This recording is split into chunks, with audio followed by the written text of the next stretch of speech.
So, Gavin, if tech belongs to everyone and away from big tech, who makes money? Well, in principle, this is for the markets to decide. But the idea is that it's a very kind of free, low barrier entry market. So unlike at the moment where network effects generally require that there be relatively few winners, the idea with Ethereum is, and sort of the smart contract platforms and blockchain decentralization in general, is that the rules are the things that there's only a small plurality of, but the participants, including those that are not just sort of going to buy the service or good, but also those that are providing the service or good, are much more pluralistic, and we can sort of innovate much faster because of these low barriers. Gavin, late last year, the project that you mentioned, Polkadot, lost at the time, I think, over $100 million in a bug or a glitch relating to Ethereum. The money that was raised got frozen.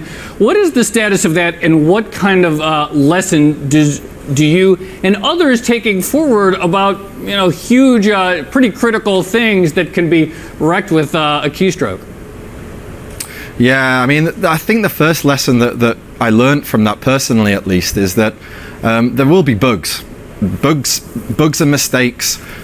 We are human. We do tend to make them. And no matter how much we sort of like to imagine that we have processes to prevent these mistakes from happening, realistically, they're going to happen. So for me, the bigger lessons to learn from were rather given that there will be bugs, how do we sort of manage them? How do we mitigate them in the future?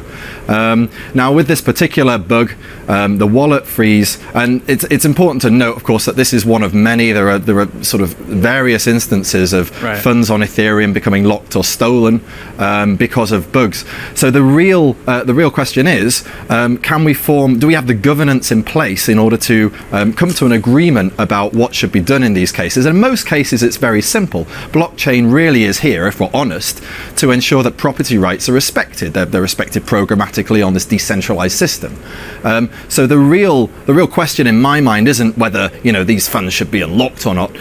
Property rights sort of really do imply that they should be. The question is more about coming to a consensus over how that unlocking happens. And Ethereum is sort of sorely lacking in this. That was sort of a pretty clear lesson to learn.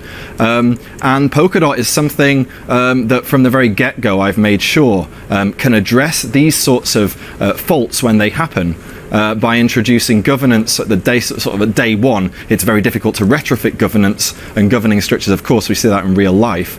But if they're there from the very beginning, then the expectation is laid, and it means that when these mistakes, when these problems come along, we have some structure to refer to, and we have technology to ensure that when the fixes are done, the fixes can be rolled out easily.